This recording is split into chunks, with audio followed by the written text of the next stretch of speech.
In one of my interminable videos, I mentioned the fact that 90% of people lie. And ever since then, I've been subjected to abusive invective, criticism, mockery, and I've been pilloried in the public square. People claimed that this figure is wrong, that it's not true that most people lie, the vast majority of people are honest, etc., etc. This, by the way, has a name.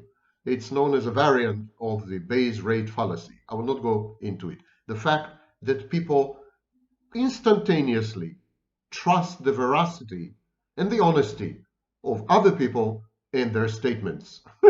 It's a fallacy. The fact is that the overwhelming vast majority of people lie, and they lie a lot. And when I say a lot, that's the understatement of this new 21st century. Like a lot. How much we're going to explore in this video based on statistics and so on. But before we go there, I think the problem lies in the definition of a lie. I define lie very expansively. Other people define lies very, very narrowly. It reminds me that some people do not consider oral sex to be sex because it's convenient and egosyntonic. But of course, oral sex is sex, and lies have multifarious, multifaceted forms. And if we put together all these formats of lies, all the possibilities of lies, all the ways people lie, then we're going to find out a harrowing, terrifying truth. People, all people, lie most of the time. My name is Sam Vaknin. I am the honest author of Malignant Self-Love, Narcissism Revisited, and a veritable professor of psychology. On we go. Let's start by defining a lie. But before we go there, I would like to refer you to a book by Seth Stephens-Davidovitch. It's called Everybody Lies, Big Data, New Data, and what the internet can tell us about who we really are. It's one of the most frightening books I've ever read. And I suggest that you read it during the day, not before bedtime. Because what it shows is that we are surrounded by liars. And that in all probability, we are liars too. Okay, a lie in my dictionary is any intentional, counterfactual utterance. So there are three elements. Intentionality, a lie has to be deliberate and premeditated. A lie has to be counterfactual. In other words, a lie has to contradict reality. A lie cannot be based on facts, or can be based on facts, but the majority of the statement has to be based on facts to qualify as truth. And it is an utterance. In other words, it has to be communicated somehow. It is, as the Oxford English Dictionary defines a lie, it is an intentionally false statement. Let's go to the Dictionary of the American Psychological Association and have a look what they have to say about lies. A lie, according to them, is a false statement or a false presentation known to be untrue that is made with the intention to deceive. Despite the moral and legal proscription against lies, they are a cognitive signal that the liar understands enough of what others are thinking to be motivated to lie to them. In other words, the reality testing of the liar is intact.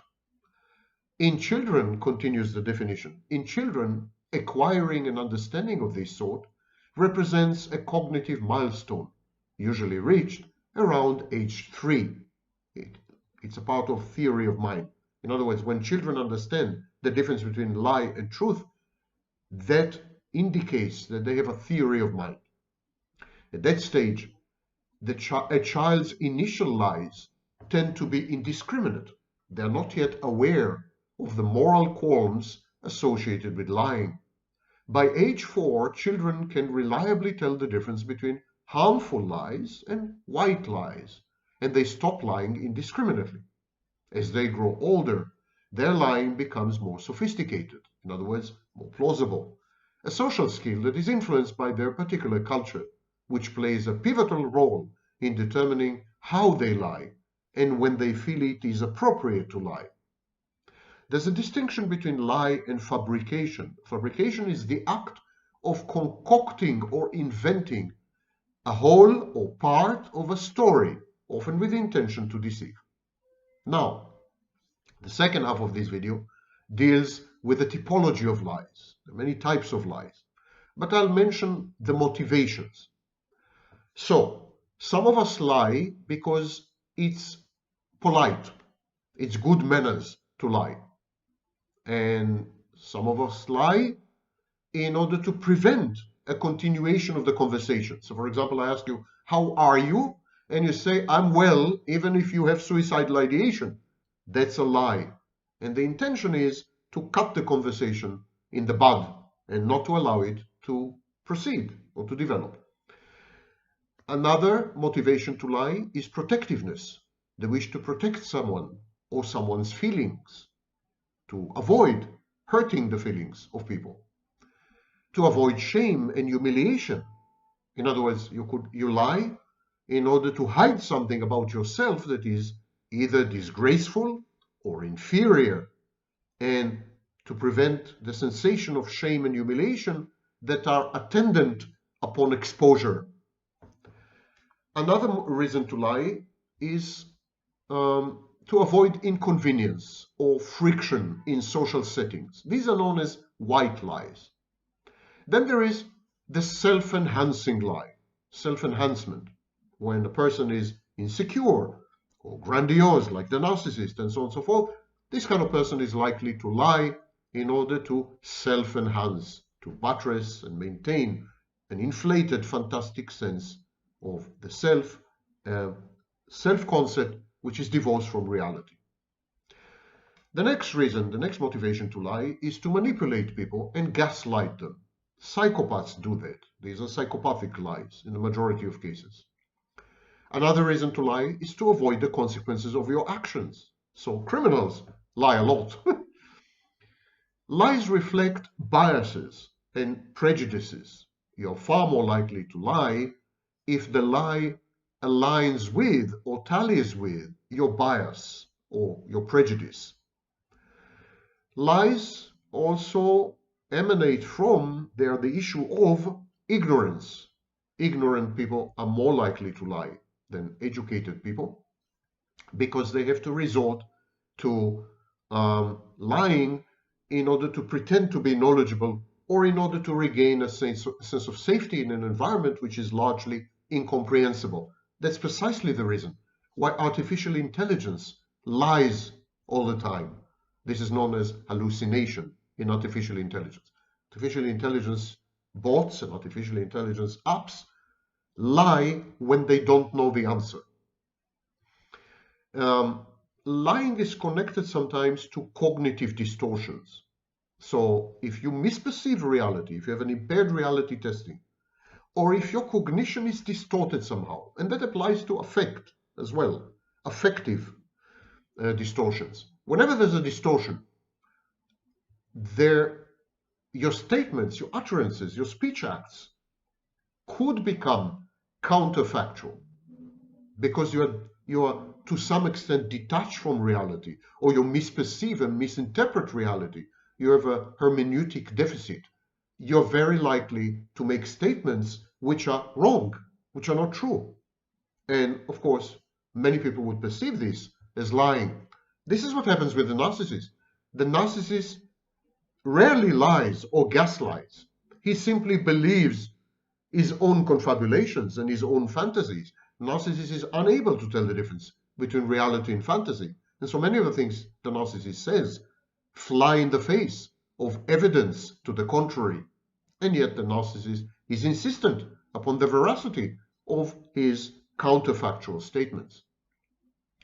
Confabulation is another type of lying. It's an attempt to bridge memory gaps by conjuring up a plausible, probable scenario. But of course, this kind of scenario has no truth value, and so it could be false. And in this sense, confabulations are often misperceived as lies. False promises, future faking, is a form of lying. And finally, the famous fake it till you make it, which is also, of course, lie until you're proven true. Now, what about the statistics? The statistics of lying. I put together a compilation of studies on lying in the past 10 years, especially, and here are the results. Most people lie about twice a day. One could even say that the majority of people lie twice a day. Now, that's a lot of lying. If you are constitutionally honest, for you to lie twice a day is a major issue, and in my dictionary renders you a habitual liar.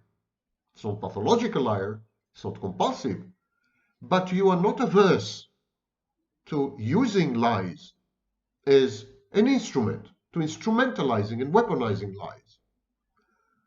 At 4 years of age, 90% of kids understand the meaning of lying.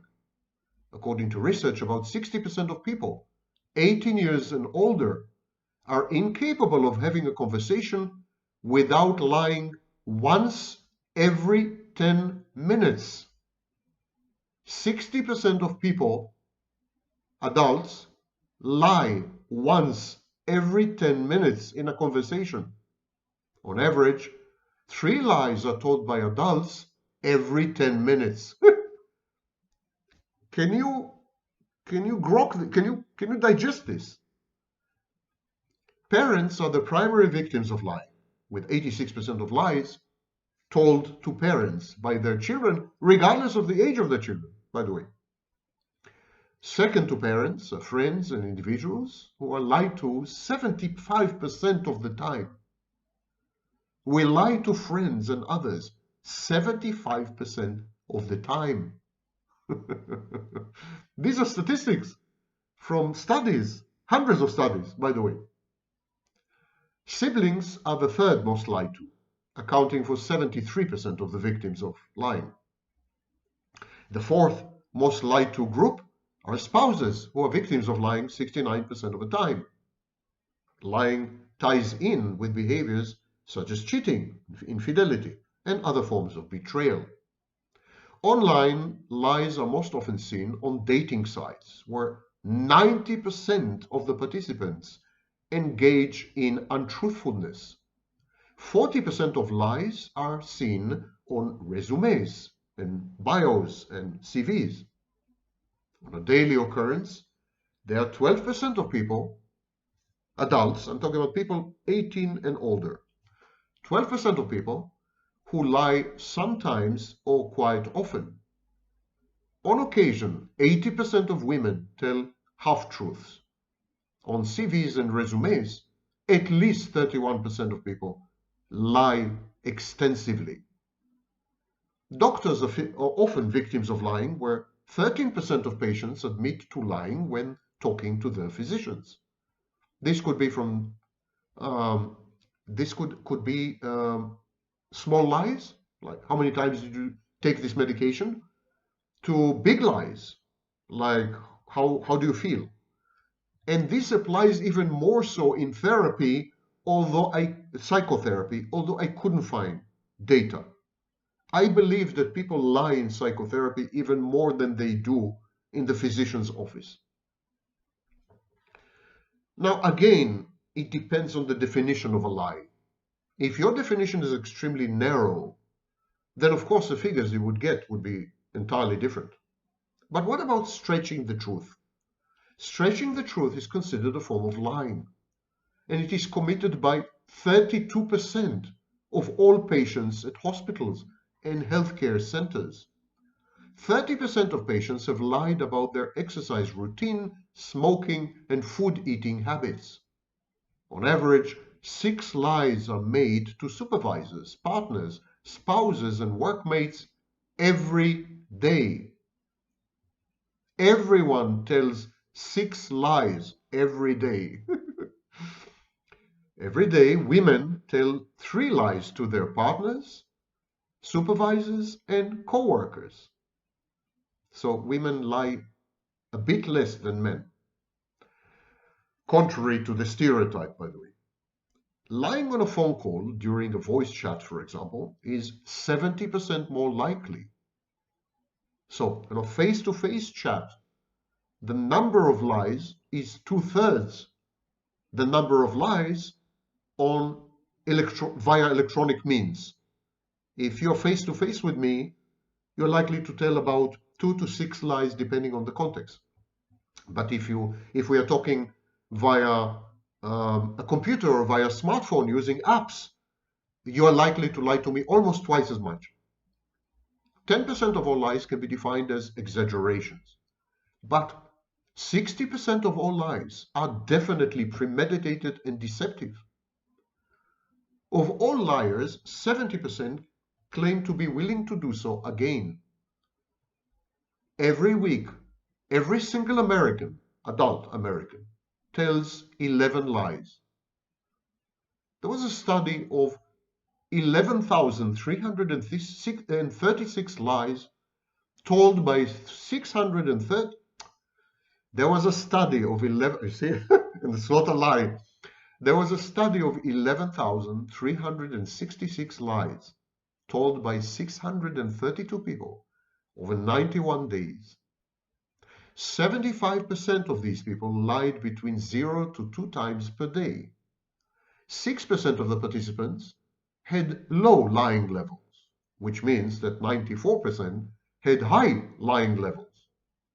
Coming back to my earlier ancient video. But people in general lied more often on some days at random. We don't know why. In total, most of the lies were trivial, such as lying about how well one's day was going. But a substantial minority of the lies were serious and manipulative and Machiavellian.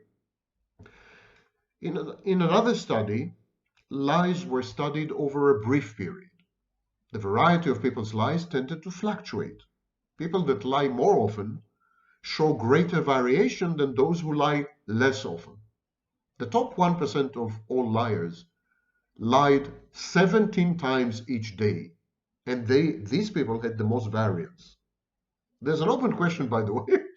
If you're interviewing a liar about how many times he lies, how do you know that he's telling the truth? That's an open question, and that is known as the liar's paradox, something I will deal with a bit later.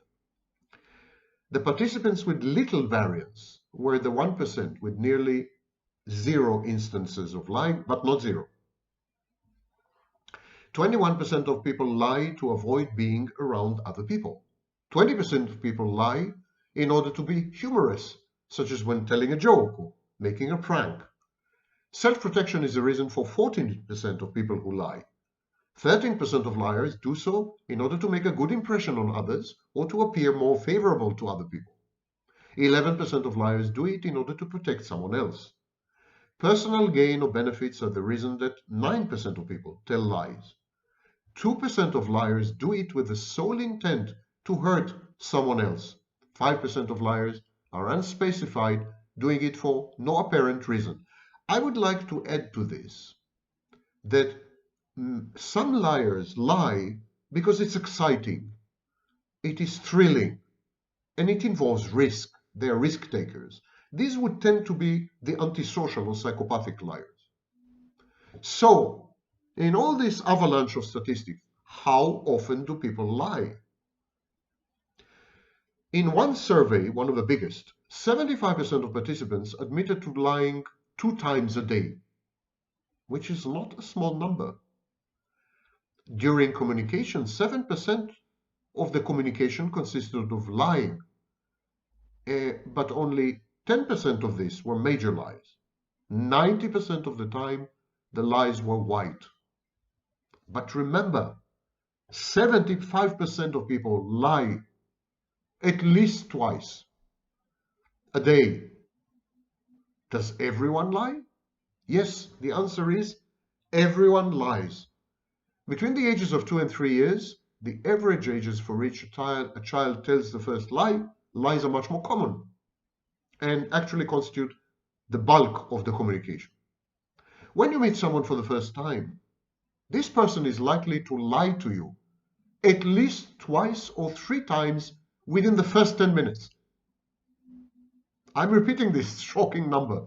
For example, on dating or job interviews, or when you meet someone in the cafeteria, at the workplace, or whatever, hobby, a club, the church. When you meet someone for the first time, they will lie to you 2 to 3 times within the first 10 minutes, with a very high likelihood. In one day, the average person lies 4 times. So people lie 1,460 times a year, at least. Men lie 6 times a day, women lie 3 times a day, on average. And that is exactly contra to the stereotype that women lie more. Women lie a lot less, like 50% less. Honest people lie twice a day. Intermediate liars lie 3 to 5 times a day. Prolific liars lie 6 times or more a day. So 74.7% of participants and 65.8% of the days lied twice a day. So that's 75%. But if you add the other liars, intermediate, everyone lies. Everyone lies all the time, a lot, 6 times a day. And so there's a question, is this a pathology? Is this a compulsion or anything? We do have the clinical concept of pathological lying. It's a persistent. The definition in the American Psychological Association dictionary is this: pathological lying is a persistent compulsive tendency to tell lies out of proportion to any apparent advantage that can be achieved.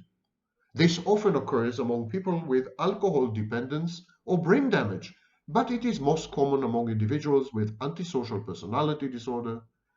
I may add narcissistic and borderline personality disorder, who in some cases do not seem to understand the very nature of falsehood. Now, pathological lying is closely allied or aligned with an earlier concept in psychology, which used to be known as pseudologia fantastica.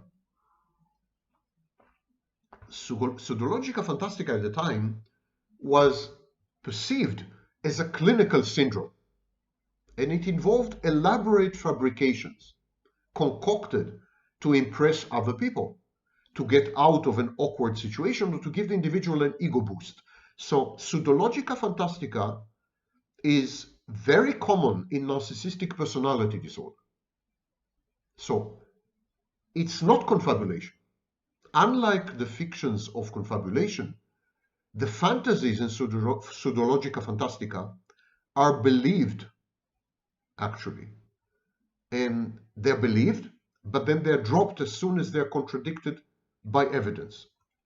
So pseudologia fantastica is open to refutation. And in this sense, that's why, although pseudologia fantastica is closely allied with narcissistic personality disorder, it is not considered to be an integral part of the disorder, let alone a diagnostic criterion, because people with pseudologia fantastica are open to being convinced otherwise. They're open to evidence, to the contrary. And so they change their fantasy, or they change their mind once they evince incontrovertible evidence that the fantasy is wrong. And so, for example, told tales told by people with antisocial personality disorder. So malingerers, individuals with factitious disorders, neurosis, psychosis, they all do this. In the case of the narcissist, the pseudologica fantastica, such as it is segues into a delusional disorder. It becomes a delusion, and I'll deal with it a bit later. People lie so much that we can't even trust them to answer correctly or truthfully in psychological tests for their own good. We can't even trust them to report their own symptoms, honestly, in order to get the help they need. And so all psychological tests, especially the major ones like MMPI and so on, contain what we call a lie scale. A lie scale is a set of items within a psychological instrument or test, for example, a personality assessment. And these items are used to indicate whether a respondent has been truthful in answering. For example, an honest participant would respond similarly to the item, I never regret life decisions that I've made, and to the item, I have never done anything that I later wished I could take back. These are different ways of saying the same thing, of presenting the same concept. So the answer should be in both cases yes, in both cases no. If the answer is yes on one of them and no on the other, the person is lying. Conversely, a respondent trying to present themselves as positively as possible may answer such related questions inconsistently. So this is known as the lie scale. There is an assumption that people lie all the time. And of course, it gave rise to the famous polygraph, a device that measures and records several physiological indicators of stress, such as heart rate, blood pressure, galvanic skin response and conductance, and so on. It's an instrument, it's a device, and it has been widely used in interrogation of criminal suspects and employee screening and so on and so forth. And the idea is that if you measure marked physiological reactions to questions about such issues as criminal conduct, sexual deviation, and truthfulness, if the physiological reactions are abnormally high, or there's a state of excitation and hyperarousal which can be monitored and recorded by the device, that proves you're lying. And this is why it's known as a lie detector. Let it be clear, there are no studies that support a close relationship between physiological patterns and deceptive behavior. Believe it or not, there are no rigorous studies that connect deceptivity, the tendency to deceive, lying, and so on, to any physiological response. This is a myth. However, it is the myth that renders the lie detector efficacious. People believe erroneously that when they lie, their heartbeat or heart rate, their sweating, they believe these change when they lie. So when they attend a session with a lie detector, they are already inculcated, they're already cultured or nurtured in a way that would indeed betray their lying. It is a self-fulfilling prophecy. The accuracy of polygraph examinations is controversial, of course, and the results are not accepted in evidence in many, many countries, especially in the United States. The lie detector was invented in 1917 by an experimental psychologist, William Marston, and ever since then it has been the topic of heated controversies and discussions. I mentioned confabulation, which is common in psychosis, psychotic disorders, in narcissism, which is also in some way a psychotic disorder. Confabulation is the falsification of memory, in which gaps in recall, memory gaps, are filled by fabrications that the individual accepts as fact. It is not typically considered to be a conscious attempt to deceive other people, and in this sense, confabulations do not qualify as lying. Confabulation occurs most frequently, as I said, in psychotic disorders, but also in, for example, Korsakoff syndrome, conditions associated. Korsakoff syndrome is the brain destroyed by alcoholism, and in conditions which induce neurologically based amnesia like Alzheimer's and so on. In forensic contexts, eyewitnesses may resort to confabulation if they feel pressured to recall more information than they can remember, and this gives rise to what came to be known as false memories. And finally, I would like to discuss two additional types of deviation from reality and from the truth. One is known as fabulation, not confabulation, but fabulation. Fabulation is random speech that includes the recounting of imaginary incidents by a person who believes these incidents to have been real. And delusion is a highly personal idea or belief system, not endorsed by one's culture or subculture, for example, religion. And this idea, this tenacious idea, is maintained with conviction in spite of the irrationality of the idea or evidence to the contrary. Delusions can be transient and fragmentary, and this is known as delirium. Delusions can be highly systematic and elaborate, and we call these delusional disorders. In this sense, the narcissist's grandiosity is akin to a delusional disorder. But most delusions are in between. Common types include delusional jealousy, delusions of being controlled, delusions of grandeur in narcissistic personality disorder, psychopathy, borderline, delusions of persecution in paranoid personality disorder, for example, delusions of reference, referential ideation, nihilistic delusions, and somatic delusions. Now, we have a lot of data on delusions because it's been a topic that's been studied over the last 2 centuries almost. And the data suggests that delusions are not primarily logical errors. They're derived from emotional problems. Delusions are reactions to emotional problems. They have come to represent, in this sense, they are compensatory. It's compensatory, it's affective compensation. Delusions have come to represent a very important factor in systems for diagnostic classification. Some researchers believe that delusions may be the most important symptom of schizophrenia, for example. So here I gave you a survey of lying and what appears to be lying but is not lying. And I think, I hope I have set your mind at peace and you realize that what I've said, that 90% of people lie a lot, is quite true, unfortunately. We are exposed to a lot of lying, thousands of lies. Depending on the number of social interactions you're having, on a typical day, you're likely to be exposed to anywhere between 40 and 60 lies, about 60% of which would involve deception, and about 10% of which would intend to manipulate you or harm you in some way.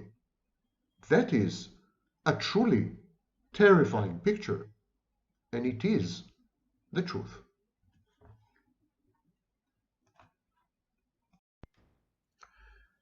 It is a chilly Sunday, and I am unkempt, disheveled, and geschlimpft. Geschlimpft is an ancient German word that I've just invented. You know the liar's paradox? It's someone who tells you every single sentence I say is a lie. Well, there are two options, of course. Either he is telling the truth, and then he is lying about lying all the time, or he has just lied, and this sentence is true, which means that he always lies, and this sentence is a lie. So this is known as the liar's paradox. It was invented in ancient Greece. I encourage you to go online and have a look. It gave rise to numerous developments in mathematics, arithmetics, logical systems, and so on and so forth. Lies. This is today's topic. There are 11 types of lies, and this is the truth. Well, you know what I mean. Okay, shfanpanim, pashoshim, shovavim. Let's start with the first two types of pseudo-lies or quasi-lies.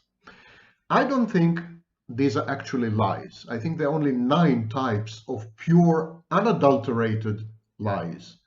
And these two behaviors, which I'm about to expound on, masquerade as lying, but they're actually not lying. Start with gaslighting. Gaslighting is a strategy. It's a strategy intended to make you doubt your own perception of reality, your own judgment. It's premeditated, it's cunning, it's orchestrated, it's carried out mostly by psychopaths, not by narcissists, my fellow pseudo-experts, but by psychopaths.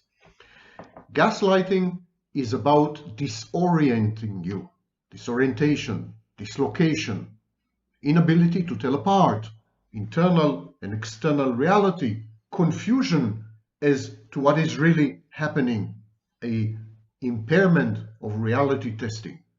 Gaslighting is the construction of alternative realities or an alternative reality, which on the face of it appears to be palatable, reasonable, and veracious. But in reality, it's not reality. It's the psychopath's reality. And the aim is to make you doubt yourself to the point that you will substitute the psychopath's judgment and perception of reality to your own. This is gaslighting. Gaslighting uses lies, leverages lying as one of the elements in the strategy, but it's not actually the dominant element. Still, some of the types of lies that I'm about to describe are used in gaslighting. Now, the second type of behavior, known as confabulation, is common in psychotic disorders and in narcissism, pathological narcissism, according to many scholars, starting with Kernberg. According to many scholars, pathological narcissism is indistinguishable from psychosis, or on the border, or the verge of psychosis. Confabulation is a desperate attempt to breach memory gaps and memory lapses. Narcissists are highly dissociative. They construct reasonable narratives as to what might have happened during the period that they fail to remember. So they say to themselves, I remember point A and I remember point B, but how did I get from A to B? Well, this must have happened. And this is confabulation, construction of plausible narratives, plausible storylines and scripts, which somehow flimsily bridge gaps in memory. Now, confabulation is not lying. There is no premeditation here. There's no planning. There's no construction of an alternative reality. There's simply extrapolation. There's simply saying, well, I remember hitting the ball, and then I remember the ball entering the golf putt. So I remember A and I remember B. What must have happened in the meantime, the ball traversed the air. I remember walking to my club and I remember exiting my club. I don't remember what had happened in between, and so I must have sat there, drank, had some drinks, and read the newspapers, or surfed the internet on my smartphone. This is what I usually do when I go to the club. So this must have happened on that occasion as well. This is confabulation. Confabulation, therefore, is not lying, although many people misperceive it as lying. And that's why narcissists are accused of lying. Narcissists actually very rarely lie. They either confabulate or they create a fantasy in which they are emotionally invested and which they fully believe. They believe their own fantasies.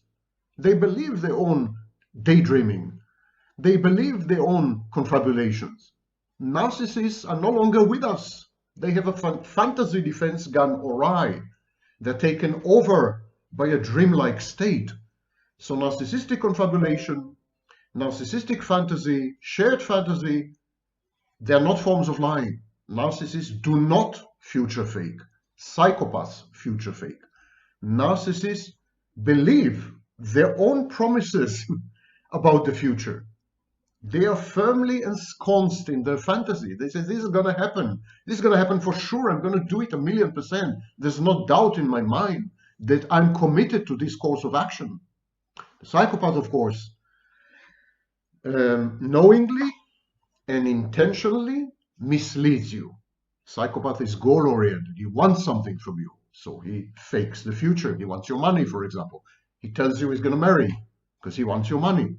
Or he wants to have sex with you. So he promises you a relationship. The psychopath is goal-oriented. And because of the goal orientation, everything he does is Machiavellian and cunning and scheming. The narcissist is simply deluded beyond reason and beyond measure. He inhabits a paracosm, a fantastic space that is akin to augmented or alternative reality. And he firmly believes, the narcissist, that he is really there and that you belong there as well. So there's no lying when it comes to, well, of course, everyone lies, but there's no lying as a strategy when it comes to narcissists. In addition to this, there are 9 types of lies that all of us, without a single exception, engage in daily life. And here are the 9 types. Number 1, utilitarian lie. That's a lie that is intended to accomplish something. A lie that is goal-oriented, a lie whose structure and content are planned to promote or inspire changes conducive to the furtherance of the liar's aims and aspirations. Instrumental, utilitarian lies. The next type is the smokescreen lie, a lie whose purpose is to obscure, conceal, hide, or remove true information, and this way mislead other people. This is common in the military, in espionage, in commando operations. Smokescreen lies are intended to avoid facing a humiliating, shameful, or dangerous truth. Number 3, the compassionate lie, a lie that is geared towards sparing other people's feelings, catering to other people's sensitivities and vulnerabilities, and allowing other people to save face and to avoid shame and embarrassment. Most white lies are compassionate and empathic. Number 4, the ceremonial lie, lies and dissimulations whose function is to establish a hierarchy, a pecking order, by demonstrating reverence and glossing over facts and behaviors that inconveniently contravene the accepted hierarchy. Manners, etiquette, these are highly elaborate forms of ceremonial lying. Number 5, the compensatory lie, lies that are used in order to disguise the oft humiliating fact that we do not know the truth or cannot remember it. Lies of this type amount to fiction, but with most of the interlocutors being unaware of it. Number 6, the confabulatory lie. These are intricate lies that weave a fabric of alternate reality, which is frequently an exaggerated form of the liar's traits, conduct, and personal history. Though, of course, confabulatory lies can be completely unrelated to anything real in the confabulator's life. Number 7, the inferential lie. These are fallacious conclusions or extrapolations based on true assumptions or statements. Most logical fallacies are inferential lies. And finally, the hybrid lie. Hybrid lies contain markers of an occult hidden truth or pathways to true information. They allow the recipients to read between the lines. People in communist countries used to do it when they were consuming the official media. And today, when you consume mainstream media, you would tend to do this.